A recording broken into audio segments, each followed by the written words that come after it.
Hey everybody, good. Oh, where are we? We're evening. It's so nice that it's light now, isn't it? Oh, I'm going to put my phone on. We are free, and do we have a lovely lady in our waiting room waiting to come and surprise you? Alexa's here. Good evening, Alexa. Julie's here. Good evening, Julie. I wonder if my lovely friend knows how to. Yes. Hold on. She's going to be in the waiting room in a minute. We've got 5. Who are we seeing here? Sarah Jane. Good evening, Sarah Jane. We have 3 there. I'm invited Michelle. Oh, good. Let me just check if I've let her into the group. Thank you. That's really good. Well done, Sarah Jane. Hey, Yvette. I think I might just need to check if Michelle has been able to get into the group. So let me just press accept if she's there. Just bear with me for a minute.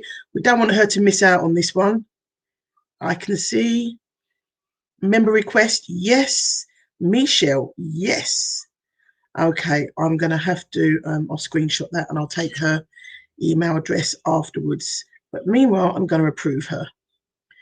Sorry, you don't need to know all of this, but I want to make sure that she gets in.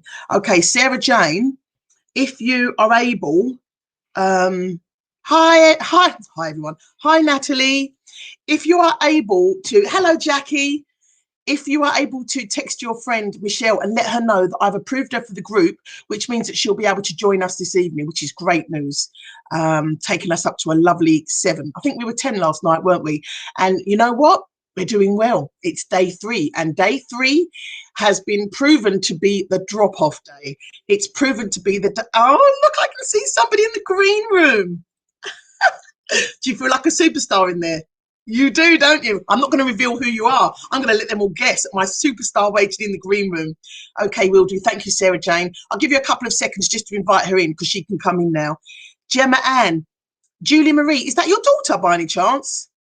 I haven't. I've approved everybody that was on the waiting list when I just went in. There was only one, and that was Sarah's friend, Sarah Jane's friend, Michelle. All right. Who else are we waiting for? Alison.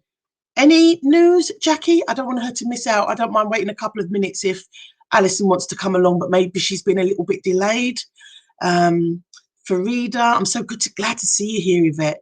Anybody else? Let's just give them a couple of minutes because we're on 18:04, and I have been known before now to be late, so I'd like to give them an opportunity. It's your niece.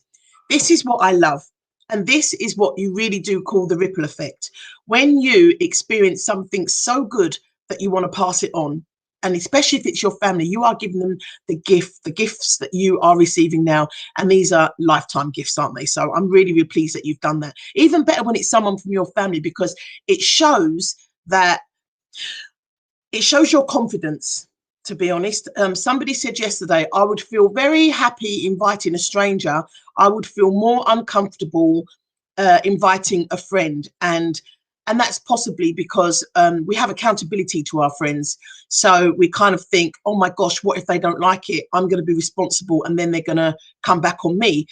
But the realization and the empowerment that you have from being able to say, look, I'm doing a really fantastic journey. I would love for you to join me, and leave it at that, is really empowering, right? You don't have to make excuses. You don't have to justify. It's just that I'm on a really empowering journey, and I'd really like to offer you the opportunity to come with me. And that said, then you've done what you've done your bit, and the rest of it is up to them, whether they enjoy it or not. It's not your responsibility for how they receive the information that we're talking about. It's their perception. You are not responsible for other people's perceptions about life.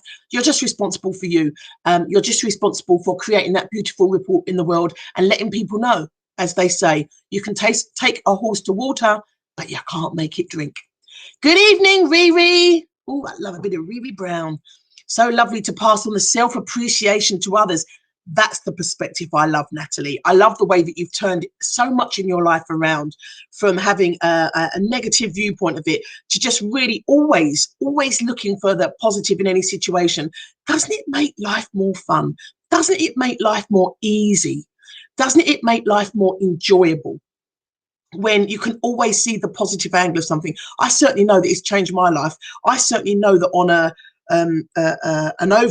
if I was to look at 1 month, the percentage, 95% is I'm doing really well, and 5% is, oh, I'm a little bit uncomfortable, and I embrace that uncomfortability. I put a post in the group today, and I wonder if you got the chance to read it, because I know there have been a few that have felt, I'm going to use that word that everybody's using and overusing. There have been a few people that have been triggered by what we've been working through, the realizations and the awarenesses, and that's what's going to happen when you have something that provokes a reaction that comes up and feels a little bit uncomfortable. It means it's time to change. It's telling you, yeah, do you recognize that? We've been feeling that for a long time, and we want to change. That's what that uncomfortable feeling is. It's your nudge to change. Same as the tears. The tears are your nudge to do something different. So I actually embrace that uncomfortable feeling. I think, oh, I don't like that. I wonder what it's there to teach me. My guest has got a funny story. We were talking earlier on this afternoon. And what you will find is when you start working with like-minded women, you will start to synchronize. I don't want to be crass here, but as women, when we are in real union with each other, we naturally have our periods coincide. I know that's a bit icky to talk about that, but that's because we are in tune with each other. Have you got girls in your family? Have you noticed that you all, hello, Michelle, lovely to meet you. Hi, welcome. And I'm so glad that Sarah Jane brought you. We were just doing a little overview, don't worry. And that's what happens. You start synchronizing with the women around you. And that's what's happening now. If I'm going through something, then I always, and especially as this, well, I'm not going to say any more about my guest. I've said too much already, but yeah, she'll tell you herself. So let's just do a recap. And I'm going to do a recap for you, Michelle, because this will be helpful. Yesterday, we were talking about the value that we put on ourselves. And I think some people had some real awarenesses about where they were placing their energy, because money is an energy and time is an energy. It's all energy. And we were thinking about, where are we placing our time, our energy and our money productively? Is it growing us or is it holding us back? That's what we were talking about yesterday. We had some powerful examples. I have loved the shares in the group. I'm going to just remind you, where you find your challenges, there are comment boxes in the challenges. So when you finished your challenges, I did check back today, I didn't really see any. So I'm wondering if people are confused. Go into the guides in the Facebook group. There's discussion, there's guides, there's a few little headings. And if you go into the guides, there's actually a space for you to put all your awarenesses, because I really do want to read them. I want to know how I can serve you better. So when I get that feedback, it helps me to really fine-tune what I offer to make sure that I really hit the nail on the head very succinctly and very quickly, because that's what we want, don't we? We want quick change. Sometimes, we can't do it as quickly as what we'd like, because you can't undo 10, 20, 30, 40, 50 years like that. Although hypnotherapy is very good at doing that, there's still a process of change. There's still a process of transition that we have to go through to calibrate with our change. Natalie says, oh, do you know what? I don't need to do that. I'm going to share everything with you so that you can all see. Yeah, we love that. And we love you, Michelle. We're so happy you're here. Ah, there's our lovely lady. There's our lovely lady. Good evening, Farida. So let's start with a little bit. We were talking about what we were learning yesterday. I want to hear how you got on, because I did go to the challenges and I didn't see anything. So I'm going to ask you a question, okay? What was the hardest challenge for you? There were three challenges that I gave you. I know I gave you a lot of homework yesterday, naughty me, but I wanted you to really feel that expansion, okay? So I want to see in the boxes, which challenge was the hardest for you? Was it to invite a friend, to pass the love on, to stand empowered and say, hey, this is really good for me, come on over, without condition, without feeling accountable and responsible? Was it that? Or was it challenge 2, when you had to start your mirror work?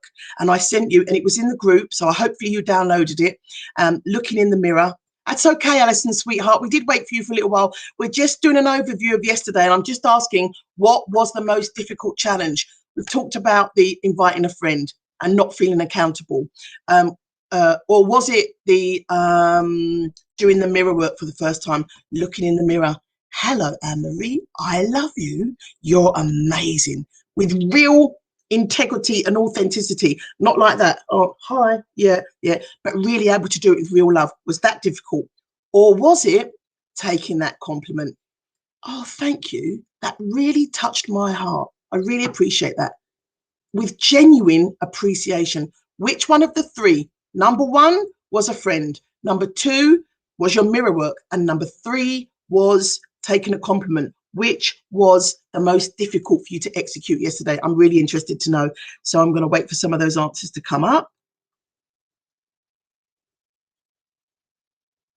Wow. Yeah. 1, 2, or 3. Invite a friend. Look in the mirror and tell you I love you. Or that feels really good. Thank you very much. Went straight to my heart. 1, 2, or 3. Let's have a look and see what people are saying.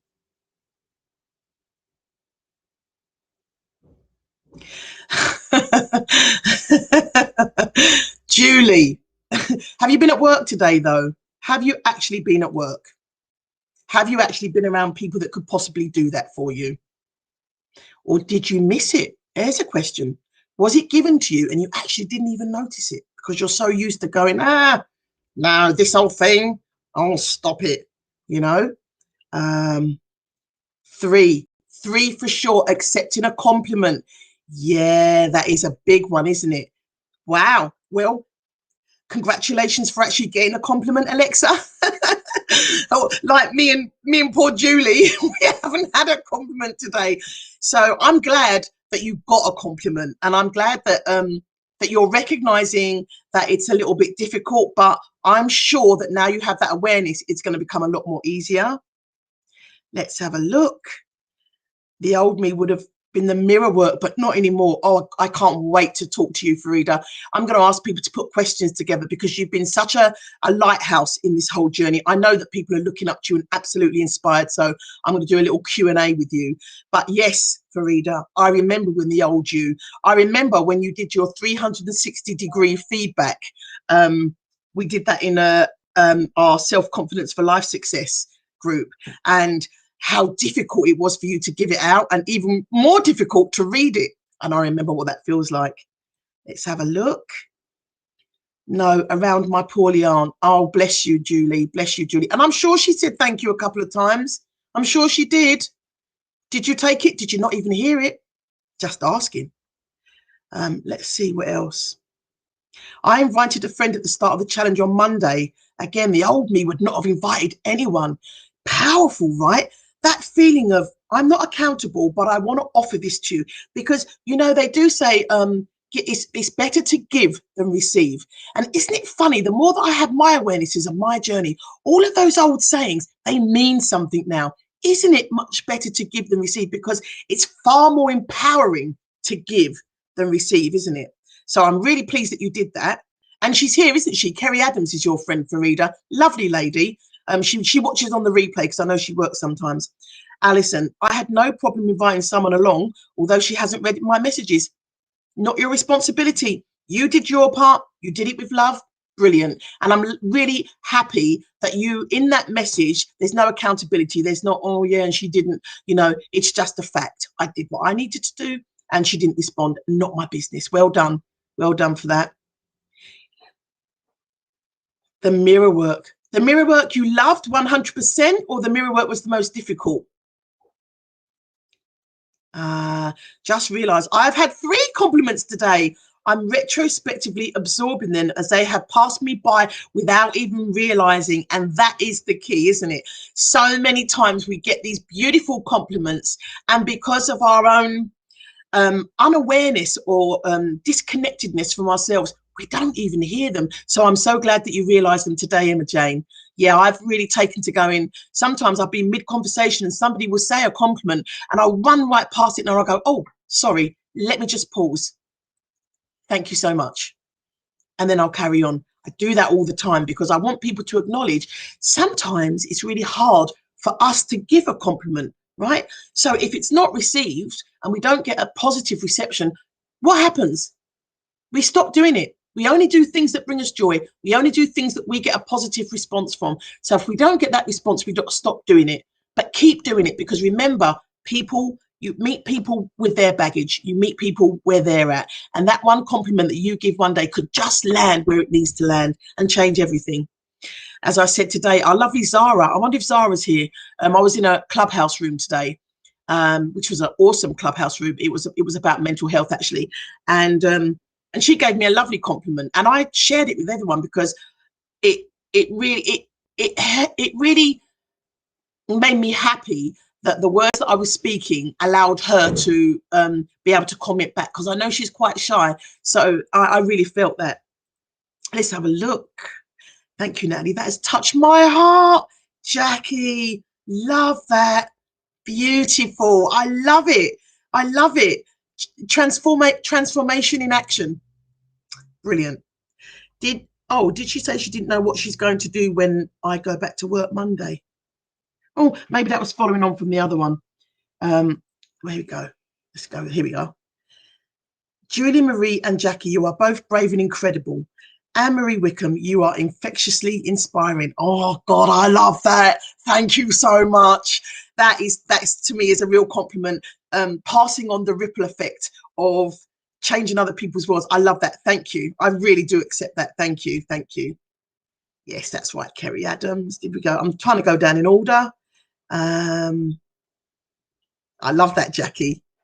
I'm going to do the mirror work tonight.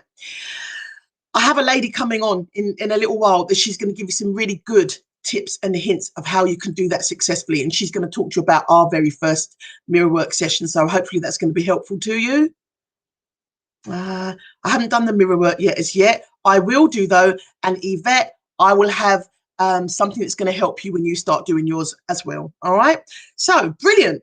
Most people have talked about the mirror work being really uncomfortable. And I have to say that was the hardest thing for me. Very good at taking compliments. I love inviting friends. I think that's a pleasure to be able to invite friends. Wow, guess what I'm doing? Sometimes we do it for affirmation, don't we? We think, oh, I really want to try that, but I'm not brave enough. If I invite my friend, then I'll be able to do it. I wonder if any of you have ever been on a diet and been to a diet club, a slimming club, and then you invite your friend because you're a little bit scared to go along by yourself, and then you start your journey, and then your mate says, oh, I'm not coming tonight, and you go, oh, I'm not going to go as well. Then it can work for you and it can work against you, right? And again, it's about the empowerment to say, okay, she's not going, but I'm still going, and I bear no ill. That's her journey and it's not mine. Yeah, see? Right, so we've done we all know which was the most difficult. Now, I just want to sum all this up with something that, a story. I've got, you know what, I've got tons of Farida stories. I've got tons of Emma Jane stories as well. I've got tons of Natalie stories. But one story that we were speaking about yesterday, me and Farida, which really touched me and really made me realize what a difference the kind of work we do together makes. Okay, so when I first met Farida, I was doing a 1-hour presentation on someone else's platform, a networking group, and Farida saw me. I was promoting a 4-week self-confidence for life course that I did last year. It was 4 weeks and it was £47, £47. It was £47.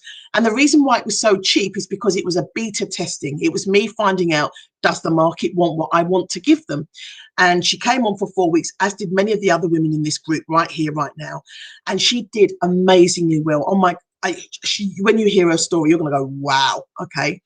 At the end of that 4-week course, I sent out a testimonial to everybody that had been on the course. And one of the questions I asked them was, the course was £47. Did you think it was worth this, or would you have been prepared to pay more? And if so, how much? Now, even though it was beta testing for me, I knew that the course was worth so much more because I knew the transformation it would bring. But I wanted to see if the ladies in the group had realized how much transformation they'd received and how they had increased their self-worth. So it was a test for me. Farida was one of the ladies that came back that said, I really enjoyed the course. It was really worth £47 and I think it was really well priced. And I relayed this back to Farida yesterday. I said, do you think that 4-week course was well placed at £47 now. And if I'm honest, I love you, Farida, but Farida looked a little bit embarrassed and she said, really? Did I say that then? She said, because I would not have said that now. I totally know what transformation it's done for me. In fact, it helped Farida to make the decision to go and sign up for £4,400 is the whole program that I do now. So she went from a £47 worth, that's what she put herself at then, and in less than 6 months, she had increased her self-worth to £4,440 in 6 months. Now, to me, that when you're talking about SMART goals, you're talking about measurable change, you're talking about measurable transformation. That to me, it's totally a measurable transformation, because she now realizes that the work that she's done herself has increased her self-worth.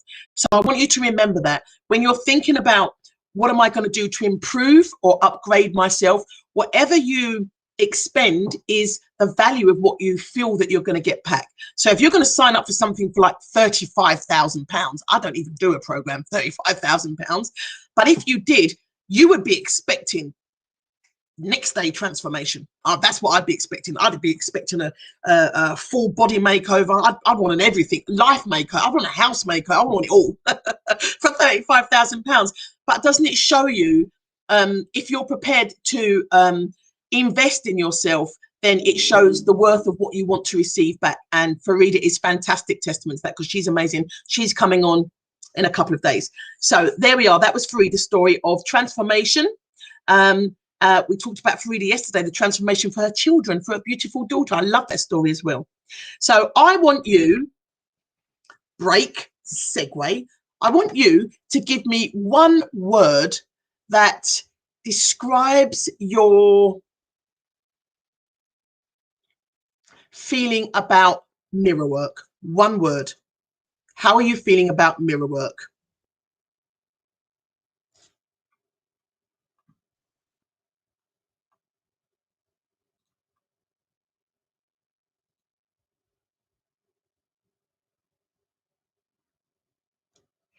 Yeah, I can remember when I used to, I knew a guy that used to go to the cinema on his own. I used to think, you're weird. Now I'd go all day, every day. I just don't need the affirmation of somebody doing it with me to make me feel that I'm okay. So I totally hear that, Julie. One word to describe your mirror work. Ah, look at this. Oh, Natalie, beautiful. Absolutely beautiful. That's one of my favorite words. One of my favorite, and you pulled it out. There you go. So for the ladies that haven't yet had the experience of powerful mirror work, look, you can see here, once you get into the rhythm of feeling comfortable of doing this work, that's how you're going to feel there. That's what Farida says, empowered. Natalie, both of these ladies have worked with me, blissful. Jackie, a bit timid, understandable. It's a whole new concept. It's a whole new awareness of yourself. I'm absolutely not surprised, a bit timid, but you did it. You're on your way. You're on your journey. Uncertain. And I understand that as well. Again, new concept, new understanding, new connection with self. And isn't it interesting, because the words that we use reflect how we feel about ourselves as well. So Yvette works with me as well. Yvette's doing the program with me. So right now she's had one session, but she's never done any work like this before. So it makes sense that she's feeling uncertain. That's really good to know.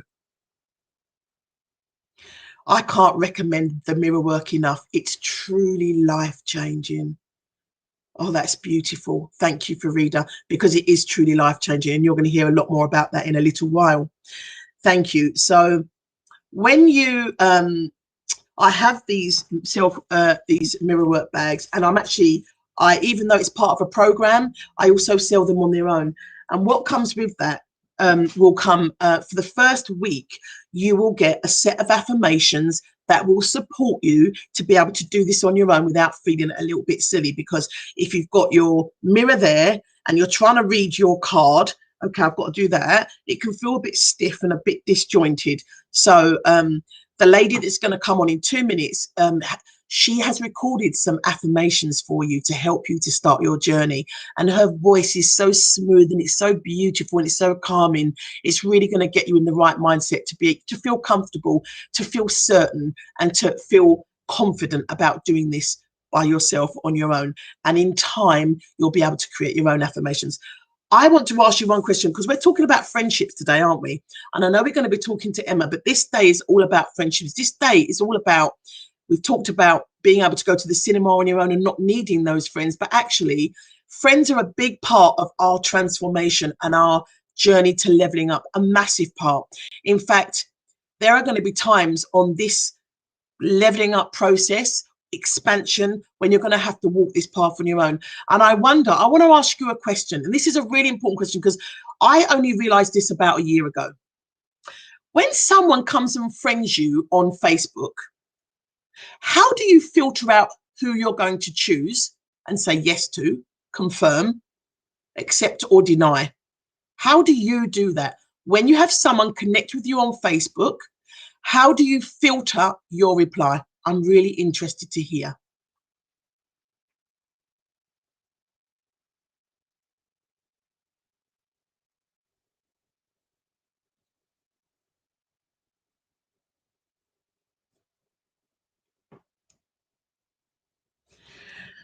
I have to put this up because that just says it all. How do you filter friend requests on Facebook, on Instagram, on LinkedIn? Any one of those connection apps that connect you to the world, that are going to build your new circle. How do you filter them? I think this is a really interesting question. I think it's something that we don't think about enough, and I'm really interested to see your answers. Jackie, I check out their profile and I see who else connects us, like mutual friends or interests. Yep, it's exactly what I used to do. I look at the content on their personal profile. If it's of interest, I accept. It's another good way of filtering. Who are they? What do they represent? What do they stand for? Interesting. If they're connected to others I know and trust, I usually accept. I like the word trust. Yeah. So, but again, it's secondhand trust, but it's still trust. So you're looking at, would I be able to trust this person? Interesting. Okay. I just delete after a few posts if I don't align. I hear you. I hear you. Okay. If they're unknown, I'm usually a bit wary. Yeah, I get that. I look through their profile and do the same as Jackie. Right, ladies, I'm so glad that you've all used some form of discernment when you accept new friends on your Facebook. But I'm going to challenge you again, right? What I realized was I don't need any more friends. I've got lots of friends. I've got loads of friends. And having real friends means you have to make time for them. Treat other people as you want to be treated. What I realized was a lot of people like to collect friends on Facebook, especially if they know you or they know a mutual friend. But what I then realized was our time is really snatched away every day by social media. Every day we're snatched, more and more seconds are being snatched from us. Look at this, sign up for that, like that, go to that, taken off that page. And so I had to be far more discerning about my time. So here's what I did. And I challenge you, write this down, please. I challenge you to do this the next time you get a Facebook request, unless you actually know them. I now have a script and I have it in my notes, and it says, "Hi there. Thank you so much for requesting friendship with me. I wonder what it was about me that attracted you to my profile. I also wonder where we have any synergy and what I can bring to you and what you can bring to me. Look forward to hearing back." Do you know what a fantastic filter that is? Do you know how many people actually respond to that message? Not many. And I always know the ones that actually just want to collect another friend, because you know what they reply? Yes. And I say, what does yes mean? 9 times out of 10, they can't speak English, so they don't know how to reply to my questions. They just want to collect some more friends. Now, I use my Facebook profile not only to connect with people that I love and I know, but every person on my profile I have a personal connection with. I only have about 2,000 people because I don't really collect friends. But if you are on my Facebook page, it's because I know you, it's because I've connected with you, it's because I know that we are truly aligned in our vision, in our purpose of who, how, and what we want in the future. And I know that at some point I'm going to give you value. I'm going to be able to give something to you of value and worth. And equally, you're going to do the same for me, in as much as you might comment on a conversation. You might tell me, oh, Anne-Marie, that was really exactly what I needed today. And that to me is synergy. That to me is one looking after the other. And that's what I think these social apps should be for. I think that they diminish the idea of a friend, and that's why we struggle with our friendships now, because actually, how do we define friends? Do we have real friends on the outside and pretend friends on Facebook? I don't want that. I want all of my friends to actually bring value to my life. So I would encourage you, please, to create a little script for yourself, and just put it in your notes in your phone. And every time, because you don't want to keep writing it, and I know sometimes people can get quality connections. People can get a bit lazy. You just think, oh, do you know, I can't be bothered to think about this. Accept, right? But if you have this in your notes, you can just copy it every time. And I go through, boom, boom, boom, boom, boom. The only thing that I take out is it says dear, and I change the name. So that person knows I've taken time to think about their request, and then I give them back, and I can see whether they're actually interested in me or they're interested in collecting a new friend. And if they don't respond in 4 or 5 days, I just delete them. And I feel empowered to do that, because I think I've given you the opportunity to connect with me authentically, and you haven't taken an opportunity, so I don't feel no way to go delete, right? And isn't that easier? Because then you know, anytime that you want to connect or find somebody in your friendship group that does photography, or maybe they sell gifts, or I know that I will go into my Facebook group of people and I'd like to buy off of them, because I think that we give value to each other. So I want to continue giving value to each other. And that way it becomes a real friendship, even if we never meet.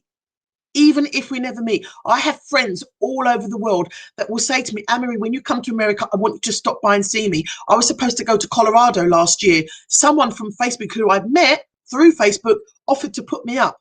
That's what real friendships are about, when you have an exchange of energy that is meaningful. Yeah. And I want you to remember that, because that's true of any friendships. We are far too quick to text. You know, we don't have quality. We don't focus on quality friendships as much as what we would like, because it's all been made too easy. Excuse me. I should have had a glass of water. So I want you to really think about that, because we are talking about friendships today and how to upgrade your circle. One of the ways that I've upgraded my circle is by being discerning about who I accept on my Facebook. I've only got good people around me. I've only got uplifted people around me. I've only got people that are writing good, positive things. And that is part of the up leveling, is to have people around you that pour into you, that grow you, right? You are on 100% on the button. Wow, I love that. I'm going to try this next time. Yeah, it makes such a difference. And also it means that your posts are going to people that actually are resonating with you. And if you are in business, okay, if anyone here is in business, when you're putting your posts out, your friendship groups are going to sit, and they're going to call for you as well. They're going to call on you because you are a genuine friend. It's a game changer in terms of uplifting you. I'm going to tell you something now that you're going to think is a bit of a shocker. Everybody in my current friendship circle is somebody that I've met online, bar one person, or two people. One person I've known for a very long time, and she has risen with me. The other person is a friend of 23 years, and we've gone like that. And the reason why we've gone like that is because I've changed. I've grown. I've expanded. And, you know, 11 years ago, I was actually homeless in Germany. And I came back to England on March the 26th, 2009. And I was homeless. I had 3 kids and 3 bags. I was homeless and I didn't have any friends. And I decided at that point I was going to absolutely change my life, and I was never going to be in this position again. And as I started rising and rising and rising, all the old friends that I'd known from when I lived here, they all couldn't understand what was going on with me. And in fact, my best friend at the time, her name's Angie, she's still a friend now, but we have fallen out a lot because she kept saying to me, what are you doing? What is all this stuff you're doing, this life coaching? Do you really think you can change someone's life with a life coaching or even hypnotherapy? Really, Anne-Marie? Really? She did not. She doubted me. And I, when you're trying to rise, when you're trying to break out of the paradigm that you've been born into, you do not need naysayers around you. I don't care whether they're your best friend or your family. And what I'm going to tell you now, it might feel uncomfortable and scary, but if you truly want the life that you dream of, there are going to be casualties. There's going to be collateral damage. And I always say to every single person I work with, be careful what you wish for, because it will come to you, but not necessarily in the way that you choose it. Unless you are absolutely specific in your manifesting, it may come in a way that's difficult and uncomfortable for you to accept. Yeah. Oh, hello, Natalie. I'm liking that fiery you. Wow. I'm going to put some of these messages up. I absolutely accepted a connection request on LinkedIn recently, and he spammed loads of my connections. Exactly that. Another thing, for every one of you beautiful, attractive, gorgeous, sexy ladies out there, do you know how many times I get friendships requests from bloody stunning guys?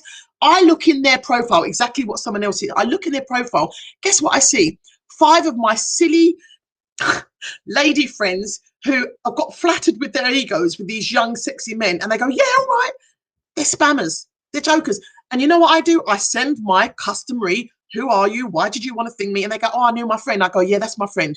What do you see in my profile that you like? 9 times out of 10, they are scammers. 9 times out of 10, the good-looking, sexy, attractive, hunky, young studs that come and see you. What do they want you for? Ask them. What do you want?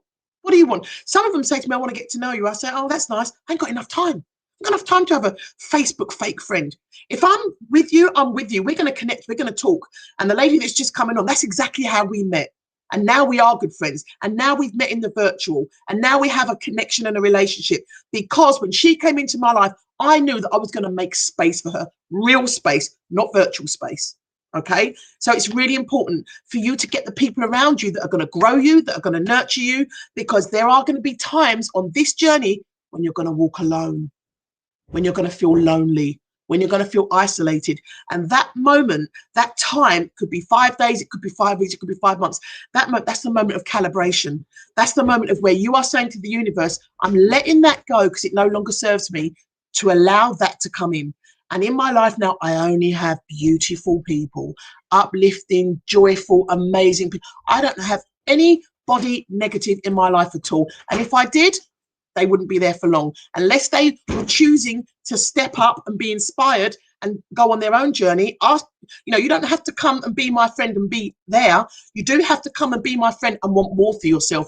You do have to bring your energy of, yeah, I'm in this. I realize my life is so precious and I want to live it. As my guest says, I want to squeeze every last drop out.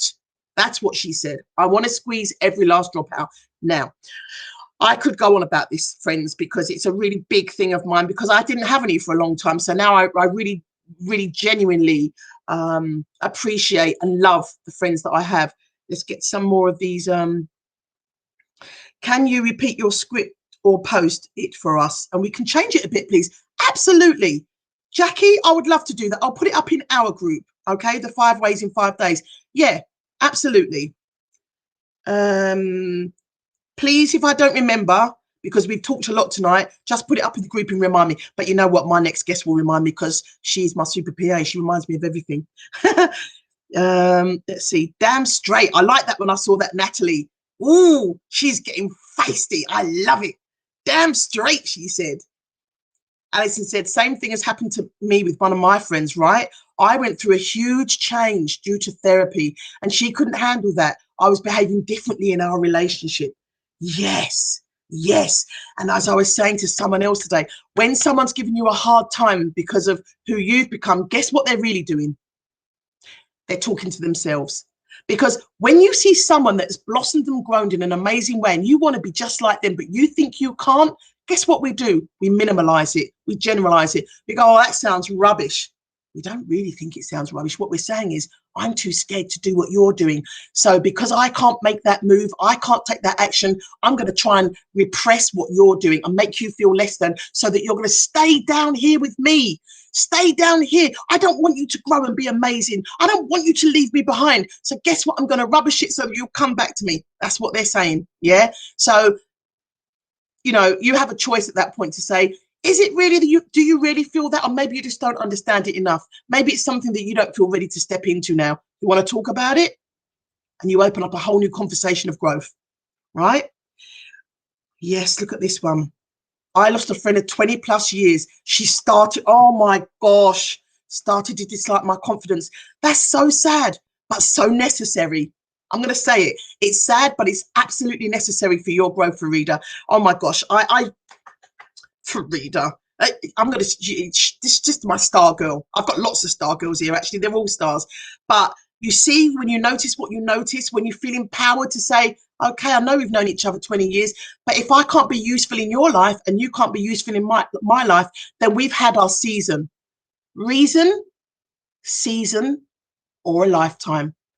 Those are the three options that you have for any person coming into your life. They might come in for a reason. They might come to show you something. They might come to remind you about something that you haven't done. They might come to shake you up and provoke you with their actions that's going to make you do something different. Reason. And when they've done it, they've gone. They only came for a reason. Season. Okay, we all have our seasons, don't we? I don't know about you, but when I was at school, I had a lot of best friends. I did, because I don't know, because I wasn't very good at regulating my emotions was the real reason, because I needed to feel validated and valuable. So I collected friends like I collected money, so that I could say, look at me, I'm popular. And it wasn't a kind thing to do. I didn't know any better. So yeah, sometimes we have people for a season. And again, that season could be a job season. Have you ever, I always said to myself when I started new jobs, I'm only ever going to collect one new friend from every job I go to, because I used to have a lot of friends, and I only ever took one, and I still know them now. People tend to use friendships as a way of validating themselves, but they don't nurture them.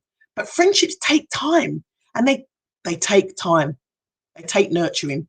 So yes, Farida, I totally get that you've lost a friend, but actually you didn't lose a friend. It was just her season and she was done.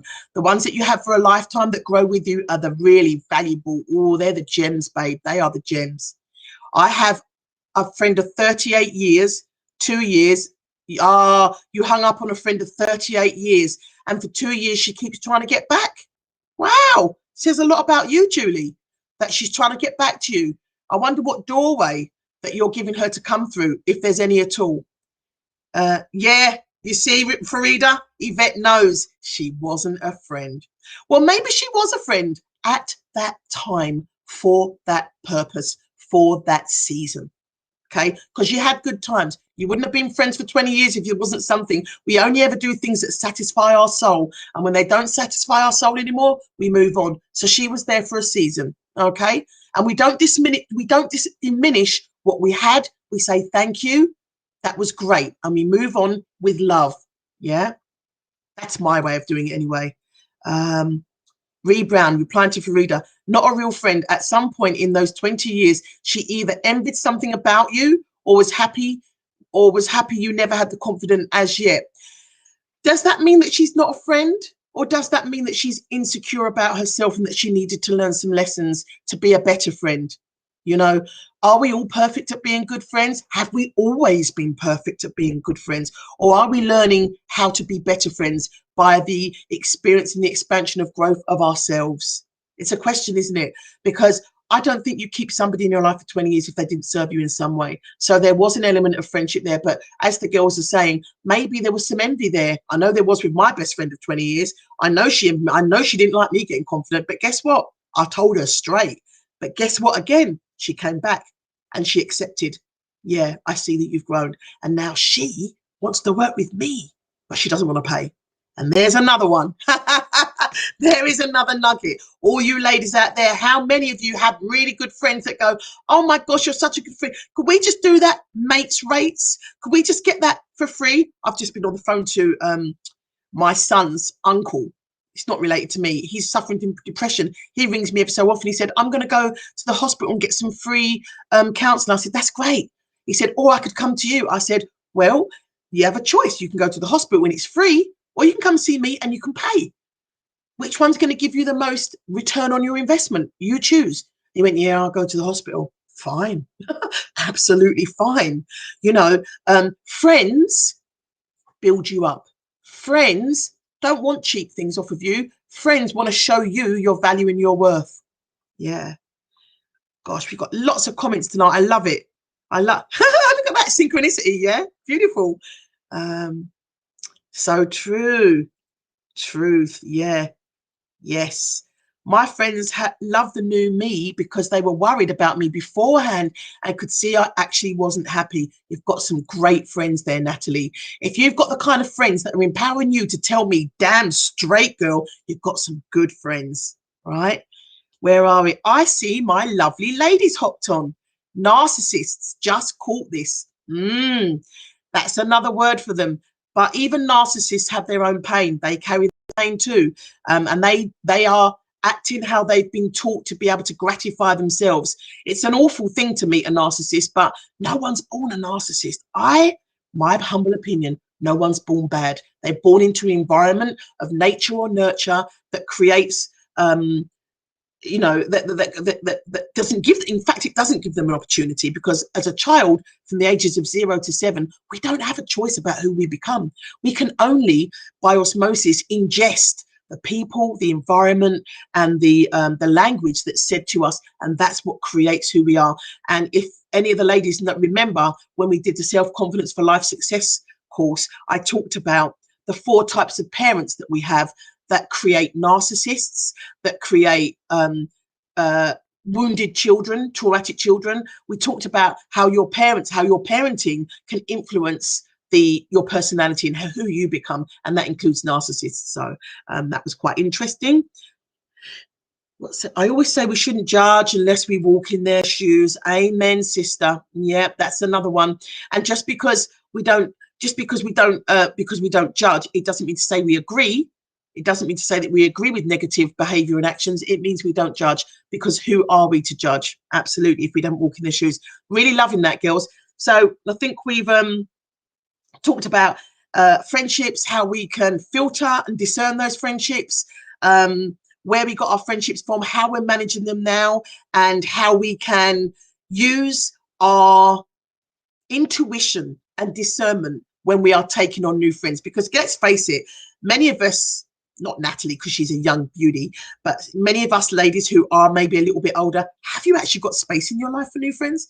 Maybe you have, because the old ones have dropped out, and you have to let go of the ones you don't want to allow the new ones to come in, because guess what? There's only 24 hours in the day, right? Okay, Natalie, thank you, darling. Such a lovely session. Just catch up on the replay. Anyway, I'm going to bring my beautiful, the lady that's going to be the voice of your mirror work, who's going to soothe you. She's going to soothe your soul while you look and appreciate who you are. She's coming in. Her name is Emma Jane, and I want you to welcome her to this session. Here she comes. You want to fix your hair? You ready? Give me a nod. I love this green room. Hey. Hello. I'm joking. Wow, you look beautiful. I love you in orange. That I've got my orange on, and I thought, I wonder if Anne-Marie will have a similar colour on, and we kind of are, aren't we? A bit more sort of yellowy orange. So funny, isn't it? Yeah. It's so funny. Remember what I was saying about that synchronization? When you start working with people, you start being close to people, that you become aligned and in tune with who they are. Now, I'm not being funny. I can't even remember the last time I wore this jumper, but look at the colours that we are wearing. We have not looked at each other before we came on. We spoke to each other earlier, and we had totally different clothes on. Yes? Yes, yeah. Did I tell you I was wearing orange? Did I tell you I was going to wear this? No. Here we are. And how often does that happen to us? And I thought, I might send Anne-Marie a picture and say, look, I've sorted myself out. I'm looking like this. And I thought, no, I won't, because I bet she'll have the same colour on as me. And I'd like to test that theory. Right, right. Yeah. Oh, welcome, Emma Jane. This is Emma Jane. Emma Jane's been with us for a long time in our group. She's been an absolute powerhouse. You'll see her in the group. She's the one that is always giving you the compliments, and she's, you know, reaffirming to you that you're making the right decisions. She is such a nurturing soul, and considering where she's come from, she's managed to grow herself absolutely beautifully. The reason why I've invited her here today is because I know that many of you might be feeling a little bit uncomfortable and out of your depth right now, and some things are triggering you. And I wanted to bring Emma Jane on because she's had the same journey, and she's really come through the other side now, and she's still got sessions to go with me. But the transition from where she came in to where she is now is phenomenal. So welcome, Emma Jane. Hello. And I want to ask you a question, Emma Jane. So you did both of the programs. Mm-hmm.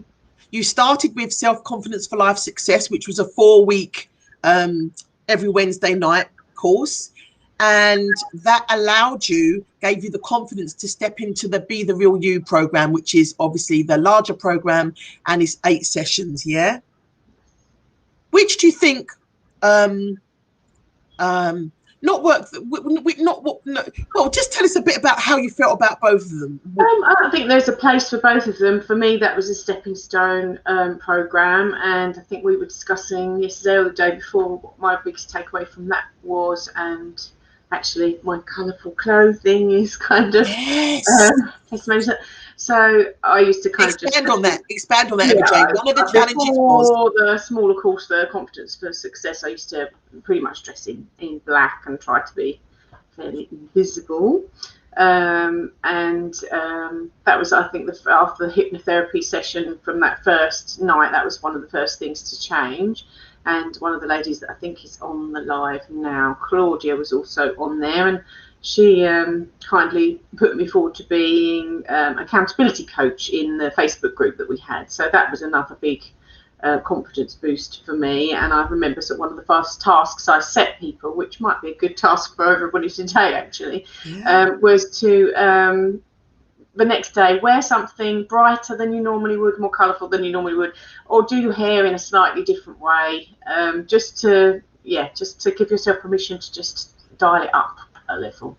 Yeah, do something different. Around dressed as a rainbow, but yeah. Well, do you know what, Emma Jane? It's funny more than you normally would give yourself permission to do. So yeah, that's exactly what Farida said as well. I asked all the ladies that have worked with me over the last couple of days, what's been your biggest takeaway? What challenge really provoked the biggest reaction? And everybody said the same. Farida said exactly the same. The day that the challenge was, do something different, whether it's walking across on the other side of the road, whether it's driving a different way to work. She said that was really powerful for her because it disrupts your program. And you did the same. You encourage people to disrupt their program of going automatically to the black. Yes, that was another thing that I think most of us were in lockdown at that period, and it was just we would find a different park to go to with the children, do something different, walk down a different lane, different path, and things would sort of just, you know, on that smaller level, you know, you'd see a different animal or a different butterfly or something that you hadn't expected, and it's just a good way to retrain your brain. Yeah. And that's what it is, isn't it, Emma Jane? It's the retraining. So I think lots of people think when they do a program, a personal development program, that this big angel or something's going to come down and say, yes, you've passed, you're enlightened, you're going to be happy every day. It's kind of the expectation that there's going to be this whoosh or this ta-da. Does it feel like that? I don't know. I've not been on. I think there's a sense of waiting, isn't there, for a long time to arrive. But actually, it is very much about the journey and taking stock of you know, making sure you do that and you're not waiting. And that, I suppose, leads in quite nicely into self-acceptance. That I think self-acceptance is something that I thought of until recently as something you've got to arrive at. When I've done that, I can fully accept myself. When I've done this part of my spiritual journey or I've achieved this in my personal life, but actually self-acceptance is about today, right now, exactly where you are, not when you've lost the extra pound or you've done this, that and the other, or achieved certain things. It literally is about acceptance of yourself as a whole, and knowing that you've got an inherent value. Yes. Right now in this present moment. Yes, amen to that. Emma Jane, you've been such a real source of inspiration to me. We've had a journey together, and I really want you to share, because obviously we've been talking about mirror work a lot. You're the voice of mirror work.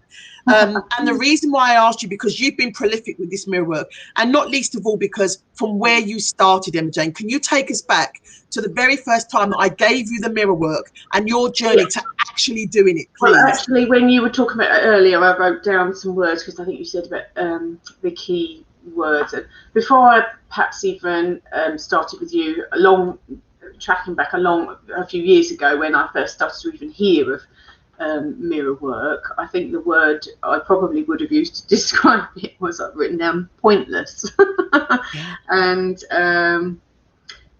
And then I probably would have moved on to tolerable, as in I can tolerate that idea as maybe that there might be something in that, but it sounds like, what do you even need that self-love for? What a load of nonsense, really.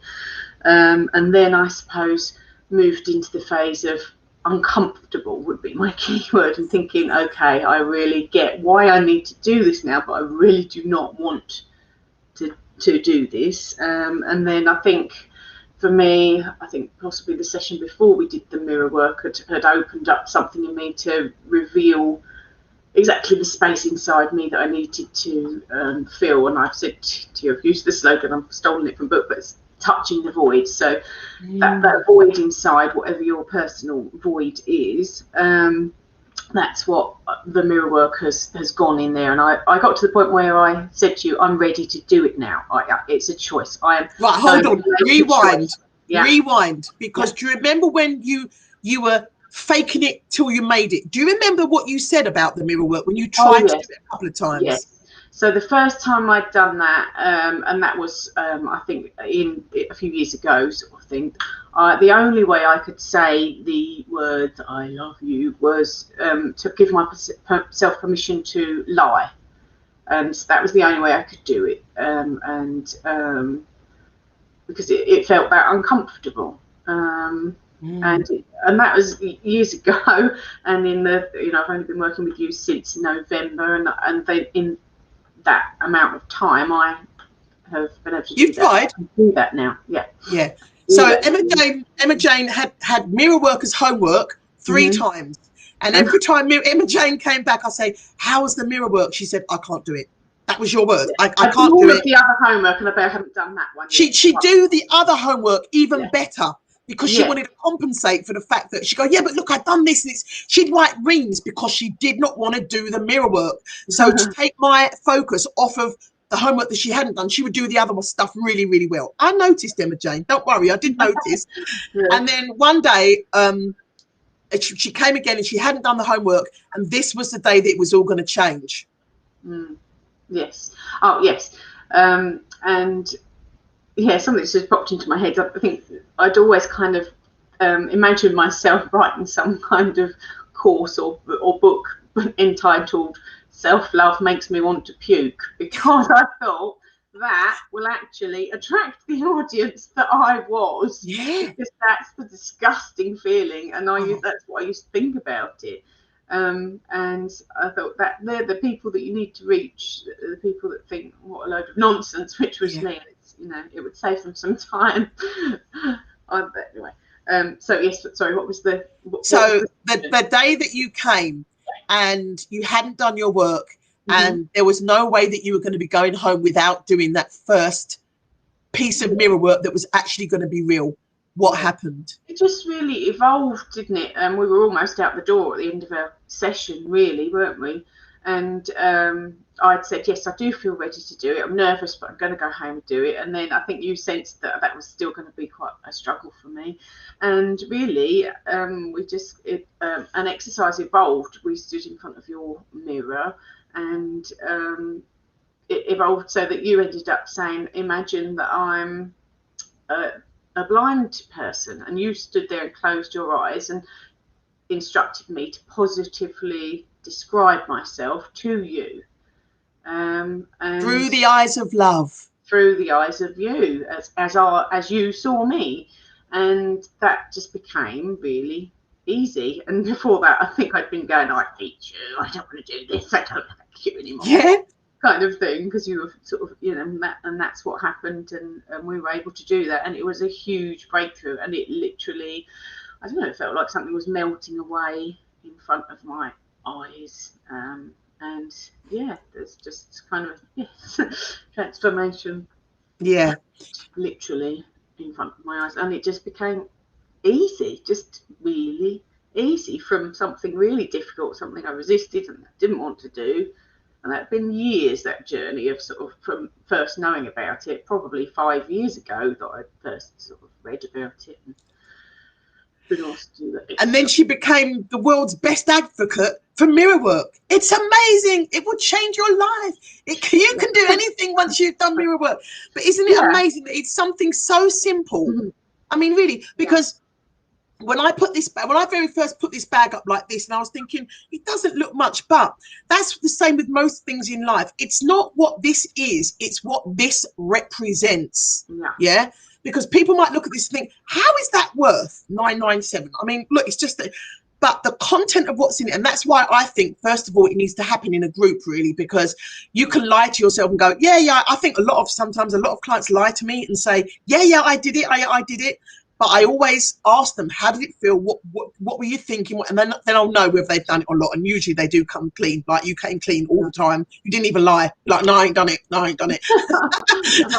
But to realise that, you could get in a tough spot. You could be somewhere where you really were being challenged, where there was a confrontation, and you lose sight of yourself, because we all lose sight of ourselves now and again.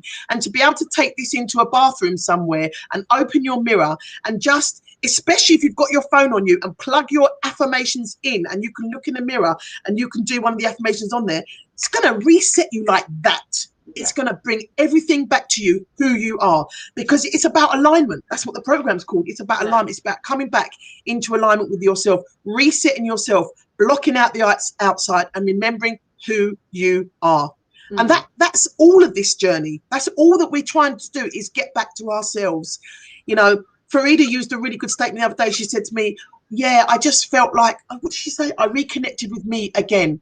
And I said, I love the way that you said again, because when you say again, it means that you know who you were. As a child, we know who we are. We may not feel comfortable with who we are because we're being given all this conflicting information from all these different places, school, mum, friends. So we don't really know who we are. We know who we want to be. And year after year after year, that younger self, it fragments, and you actually lose who you are. So the mirror work is really good at being able to bring it all back in and consolidate you to actually who you are. That's why I love mirror work. I think it's transformational. And ultimately, the thing that you gain out of that is self-love, and that really is, without it sounding so incredibly corny, for people that are sort of more at the beginning of the journey, it is the key to everything. Without loving yourself, literally, you can't love anyone else, and that is what we need to spread out. It really is the key. Exactly. I want to I hope this doesn't challenge you too much, Emma Jane, but do you remember, and this is, and the only reason why I'm mentioning this again is because it's really important for people to realize how big a transformation you can do with the kind of work that I do. Not just a few steps, but how massively you can change your perspective of life. Yesterday I asked you a question, and the question was, in my market research, if you hadn't have come to work with me, what would you have done? And your answer at the time, do you remember what you said to me yesterday? Do you remember what you said? Yeah, that I'd probably be stuck in cycles, the learning cycles again for a long time, before I kind of maybe slowly moved on. And then I relayed back to you what you really thought all that way back then, and it was a little bit emotional. Am I allowed to read it out? Yeah. Okay. So I was doing some market research about who is my Mac. If you don't know what a Mac is, it's Emma Jane. It's my most amazing client. And Farida and Alexa and Yvonne, you're all my amazing clients. So I'm going to be speaking to you if I haven't spoken to you already. Now, when I'm doing that kind of work, I keep this. This is a list. It's not exhaustive. I've got lots more testimonials, but it's a testimonial that the ones that I think have been really significant. And the question I asked Emma Jane was, how did you feel before you came to work with me? And she said, oh, I think I'd be stuck in a loop. This is what she actually said at the time. This was Where's the date? I can't see the date. It says, I'm going to post this in the group, by the way, so you can read it yourself. There's lots of them on there. There's Emma's, there's Thelma, there's Ruby, there's Caroline, there's all of them. I'd asked the question, why are you here? And Emma Jane had replied, it was a testimonial actually. She replied, before I started this program, I was staying alive because of my kids. I wasn't enjoying my life. I saw life as a burden. I mean, that just goes to my heart straight away, because they sound like words, but I know that's exactly how you felt. And in fact, I don't want to take you back there, because I know sometimes when you think about that, you're going vroom back in the vortex. But remember, you're here and you've made that journey. And that journey has brought you to the next part, which is now I feel I want to make life last as long as possible and squeeze every last drop. And I love that. I say that everywhere. And as I said to Emma today, because in truth, the journey never stops. In truth, we are blessed that Emma Jane's here today. Emma Jane nearly wasn't going to be here today, were you, Emma Jane? Oh, no, I had a family crisis. This was another, and I messaged Anne-Marie this morning saying, I'm just letting you know early on, heads up, you might need to get someone else in. I had a bit of a thing go on, and my energy's gone down, because after last night's live I was so high and thinking, yes, I'm really ready to go in at this high level and I'm going to really inspire everyone. And then I felt so low after the events that I thought, oh, I'm not going to be in an inspiring place, I'm not going to have good energy. And so I put that out there, and then I kind of thought on it for a couple of hours, and I sent you another message going, excuse my language, fuck it, I'm doing it. This is for me. You said, fuck it, I'm doing it for me. And I've never, ever, in all of our texts, have you ever used the words fuck it, ever. So I knew it was coming, it was an empowered fuck it. It was, I don't care, I'm doing this for me. And it was joyous. You see what this does for you. You see what this inner work does for you. Because I realised that was for me, and and it was really important for me not to do that, because I was looking forward to it, and I thought everyone would just have to take a back seat and deal with their crap. Yeah, themselves. Because I am valuable too. Yeah. And then I sat and did a meditation and brought myself back up and got myself into a better frequency, and here you are. And we are blessed that you are here, because, let's face it, it's a 5-day challenge. And, we're now here with 9 people. This is Wednesday. This is a day when people sometimes feel it's too much, so I'm really impressed that everybody's here and that you're here as well. You'd be the 10, but you're already in there. Do you know what I mean? So I just think that if you make it this far, and especially every time you challenge a part of you that's uncomfortable, you've grown. And that's how I look at it now. Instead of thinking, oh, this is really hard, I think, another opportunity to learn and grow. Although maybe I didn't say that to you on the phone today, did I, Emma Jane? No, but I'm just, a thing that's popped into my head was the task you set last night was the inviting someone. And for me, the uncomfortableness of that is actually that this is a private world for me, and I'm growing my confidence here. Invisible. I know that I'm headed for the place when I can literally embody the statement, which is what everybody else thinks of you is none of your business. I'm headed there. I am way, way closer to it than I was, because what everyone thought of me really was my business and was a really big deal. And it's always been a huge Achilles heel for me. So I'm way away from that, but I've still got a way to go. So that for me was the thing. But then today, just as I started on here and you started talking about it, I invited 3 people. So I thought, wow, Emma Jane! Sort of select people that I thought would enjoy, a spiritual process, and also accept what I was saying. So that's a big step forward for me, and that's pushing myself through my own barriers. Emma Jane, you just kind of casually dropped that. You invited 3 people, because what you said, the part about, being accountable for other people's happiness. I didn't feel comfortable with that. That's exactly the same reason why many others haven't done it. I see it time and time again. I know that when people invite people and they think, oh, what if they don't enjoy it? Then that's going to be on me. That's why people don't do it. And I hear you. So it's just an awareness for you. But for you then, and this is what I love about working with you, Emma Jane, when you learn something new, you reflect and turn it around very, very quickly. So yesterday you were, I can't do that. I don't want people to see me in my new world. I'm not quite ready to be visible. And in 24 hours, boom, you've broken through it. Boom, just like that. And that is, I applaud you. I am inspired by you. I think that's amazing. And your journey is, as I said to you, your journey is going to be someone else's survival guide. When you write that book, which I know it's coming, it's going to be someone else's survival. They're going to be looking saying, if Emma Jane can do it, I can do it, because you're absolutely inspirational. I'm so, let me get some love up here for you, Emma Jane. Let me just get some love up in the room for you. Can you read those? Can you see them as well? Yeah, I can see them here on my screen. Thank you. Yes. Yeah.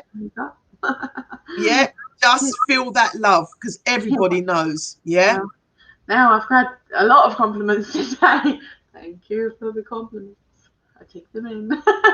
Well done. Well done. We're transforming on the spot. I genuinely thought, oh, no one's complimented me today. And then I thought, oh, actually, I've had that. And then I've had that. And then I've had that. And I didn't even realise. Because I tend to think of compliments as being a visual thing. And if they're not visual, but it wasn't. You'd complimented me on the phone. I did actually have 2 visual ones. And then obviously here today. So, yeah, learning to absorb those in and actually see them in the first place is another new skill. You know what? That's your language of love, isn't it? You know, the 5 languages of love. If you haven't read the book yet, everybody, please get the book, 5 languages of love. It will so help you to understand why people don't react the way that you might like them to react, because they have different ways of showing love. And clearly yours is, if people show you visual things, that feels like love. I'm this, no, I kind of like the verbal. I like people to tell me, oh, you're doing it. But when we understand, it's all part of it's all the little pieces of the jigsaw that you start putting together. Yeah, it's really good. It's a very simple read, but that's a real good starting place, isn't it, for this journey? Oh, look at that. Look at that one. Oh, can I put it on? Oh, why is it not coming, that one? Michelle, I liked your one. It won't come. Oh, why is that then? Why won't Michelle's one come?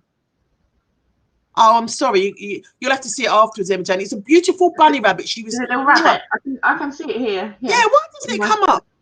It's clearly too many pixels to come up on the screen. But so one last question, because I realise, we do love these chats. It's supposed to be an hour, and I know Alison was having to go within the hour. But Emma Jane, remembering where you came from, and excuse me if I speak a truth here, there are people that come to me that don't think at all, and there are people that come to me that really think a lot, and there are people in between.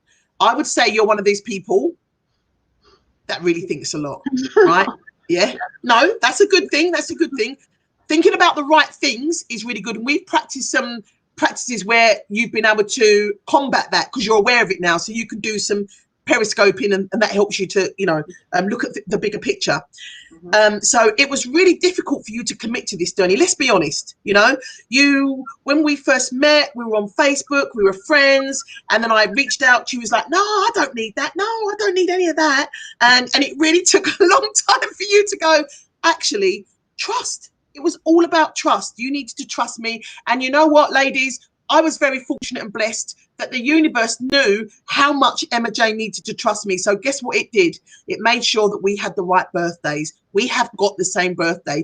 And if you're a person like me that looks for signs and symbols that give you the go-ahead, the green light, we got it that day. And so Emma Jane, an abundance mindset thing as well, breaking through and knowing your own worth and thinking, right, okay, that's cost of a family holiday, whatever, and then thinking, that is the cost of a family holiday, one family holiday, and I get to change myself for life for my family. So, however many months' wages that might be for people, actually relatively, that is worth it. And it's once you start to break through that mindset as well, that's when I gave myself permission to be able to do that. Because when we're talking marketing, you know, you worked with Neil in the Big Good Business Club, and you talk about, one of the things they talk about is lifetime investment of a client, don't they? And if you think about a lifetime investment, you know, what you pay now for the next 8 months doesn't stop there. It is the gift that gives on giving. So if you can calculate that to the end of your life, because remember, you could have 10 family holidays, and that you could have 10 family holidays and you're not present on those holidays. Do you know what I mean by that? Yes. Yeah. Absolutely. And in fact, yeah, that's just flashed through my mind many times where there's been issues like that. Yeah. I worked with the guy who is the financial director for the David Lloyd Health Clubs in Europe. I worked with him, and that was one of the things he said to me. He said, I've got a lot of money and I go a lot of places, but I'm very rarely there. You know, he will pay all the money. He takes his family away to Bali, to Mauritius. This is what he told me. He said, I've been to some beautiful places, but I couldn't tell you anything about them because I get there and within a day, I've got my laptop open. Yeah. And it was his wife that contacted me and said, we're going to get divorced unless he does something. And I said, I can't reach out to him. He has to come to me by himself. Yeah. He was brave. He did. And he realized, he said, I've been existing. I had this mentality and this limited belief that the only way that I could provide was by providing financially. And so I work. But actually, I realized I'm not there as a husband. I'm just there as a money pot. And I want to change that. And he did. And they changed their life. There's another, I don't know if Alexa's still here, but I work with Alexa's cousin. I work with Alexa and I work with Alexa's cousin. And Alexa's cousin was another one. He had, you know, his own things that he wanted to work through. And just with working through them, his whole life changed. For men, this kind of work is phenomenal. Because they're very direct, and hypnotherapy is very direct. It's doesn't. Like when a man decides to go on a diet, they lose it all. Yeah, right. And that's the thing with hypnotherapy with men, where we do faff and foo-foo, and you know we talk around a subject. With hypnotherapy, it goes straight in, and it goes straight to their direct subconscious, and they go, oh, I get that, and they like that, they change like that. I love it. I don't get enough men. Sorry, that sounded wrong. I mean, I don't get enough men visiting. No, that sounds even worse. I don't get enough men that want to do that change, because once they're in it, but it's getting them in it, because for them hypnotherapy is a bit girly, it's a bit woo-woo, it's a bit weird, you know, but once they're in, yeah, phenomenal change. So what advice would you give to somebody who maybe thinks a lot about things to the point of where they overthink it and they think themselves out of it? Yeah, you know those people. I think what we mentioned the other day was that where I entered into this sort of this year, the accelerated sort of level of learning, is that I thought that my thoughts in my head, that was kind of like a sort of my biology, if you like, that it was my mental makeup, and it wasn't possible to actually change the direction of your thoughts and therefore change the course of your life. And 100% that is possible. Preach it, Emma Jane. Give that some action. 100% that is possible to totally change your personality, to change your automatic autopiloted responses. You can become a new you. That's it. Yes. Yeah. Absolutely. Yeah. Love that. Really, really love that. So the challenge for this evening, I hope you're going to join us, Emma Jane. Your challenge for this evening, I think I put the workbook up, but the remember, you've got to go to the guide and put your information into the guide of the corresponding day. Your challenge is to list 10 people that you admire and think about why you admire them. Is it friends? Did we say friends, or did we say make a list of 10 people who you admire and who inspire you, known personally or not, and write a sentence about what it is that they do or what they have or how they inspire you. Right now, I'd like you to try and keep this to your circle of friends, because it will be a really good indicator as to how well you're doing in attracting the people around you that grow you in some way or another. So try and make it friends. If you run out of friends, then go to people that you know and admire, but start with friends, because once you know what you're looking for, so even if you've only got one friend, you think, I admire this person because, then at least you can put that out there universally. I want friends that make me feel good about myself. I want friends that are dependable. I want friends. So if you write the sentence of why you like them, then you're making an affirmation, another affirmation of what you want to attract and bring in. Hope that makes sense to you all. Does it make sense? Yeah.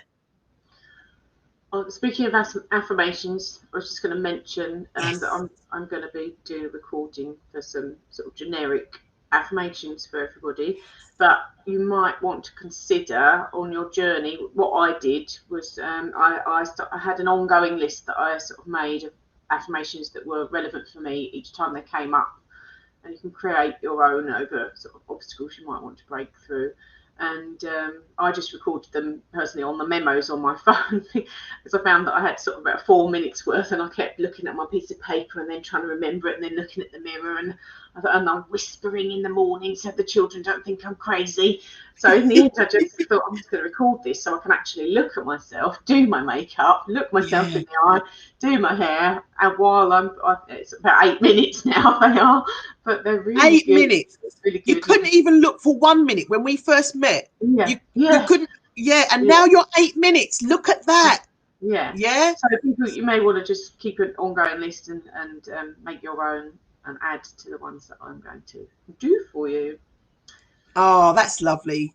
That's lovely. Look at that. That's a nice friendship pat on the back. Thank you.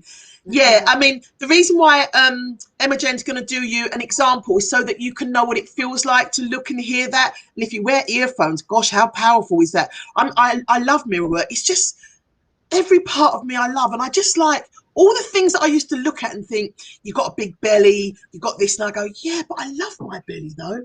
And I believe it now. And I didn't used to believe it. I couldn't look at my big belly. I've got a big belly and I couldn't look at it with love. I really couldn't. And now I'm going, yeah, but it's a part of me. And I like the way that it feels smooth. And I like the way it's got that little dimple there. And I like the way it just hangs over a little bit and I can tuck my fingers under there. Most people might think that's gross, but I love and accept every single part of my body because you cannot change your body if you don't love it as it is. So for me, part of my manifestation is I love the way that it tucks under, and I'll love it even more when I can't tuck it under so much. So I'm not having a go at it. I'm embracing it as it is, but I'm encouraging it to be less than. Do you know what I mean? But, you know, just to be able to look in the mirror and just love every part, just love, I mean, truly love every single part of you is a gift from heaven. It really is. Okay.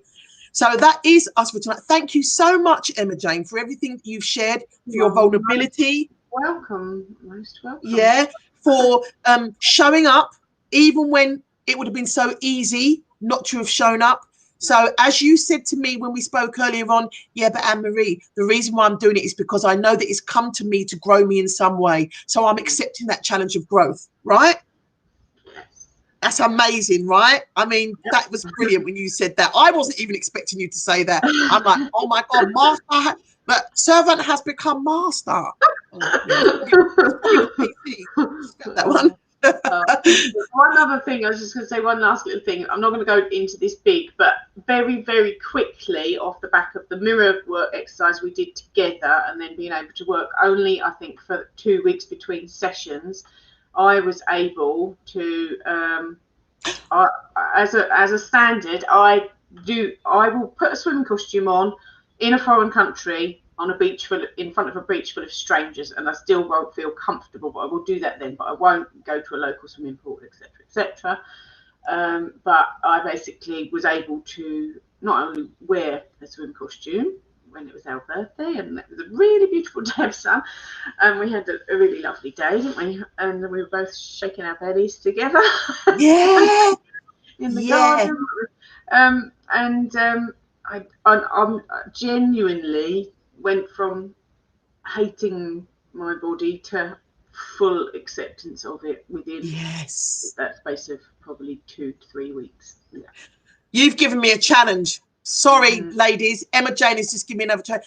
I want you to post a picture of you that was once upon a time really uncomfortable, but that now you embrace it. And I'm just thinking of a picture. I've got a picture of me standing on a stage with a microphone, and I can see my big belly right there. And I'm going to post it up because when I look at the picture now, I think I look absolutely gorgeous. At the time, I didn't want it to go on social media because I wasn't holding my belly in. I wasn't looking slim. I wasn't perfect. Now I'm going to post it. So I invite you, if there is a picture, because social media now, don't we say to our friends, make sure you don't post any pictures of me looking really rough. Don't we say that? We want to filter everything now, right? I'm encouraging you. Lose the filter today. Post one picture of you, as well as you're making your list of 10 people. Post one picture of you, the picture that you feel most embarrassed about, and embrace it and love it and share it with us, because I'm going to share my big fat tummy with you. No, I don't even have to say it like that. It's the whole thing. It's just me. We don't have to name and shame fat or thin. We don't need to do that. We don't need to do that. We are just us. And I'm going to post a picture of me embracing all that I am. Please post a picture of you embracing all that you are in all of your beautiful, imperfect, perfect glory. I invite you to do that. You don't have to.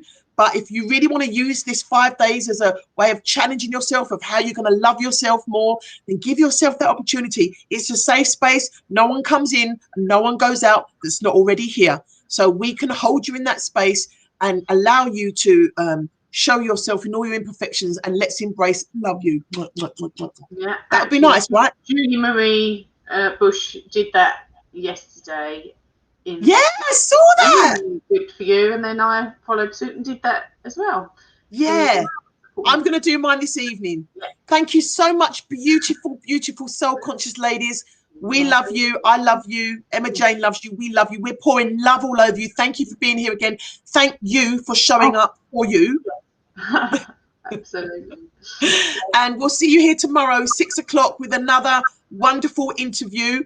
It may be that lady that says, damn, yes. We don't know who yet, but we'll see you here tomorrow, and lots of love. See you at 6. Bye for now. Oh, sorry. Let me just quickly say, if you want to speak to me, I realized yesterday that a lot of you said, yes, I want to go on that journey. I want to do that. If you want to book yourselves in to have a one-to-one with me to explore that further, now or at the end of the week, anytime is good. I'd love to have that conversation with you. So much love. Do it.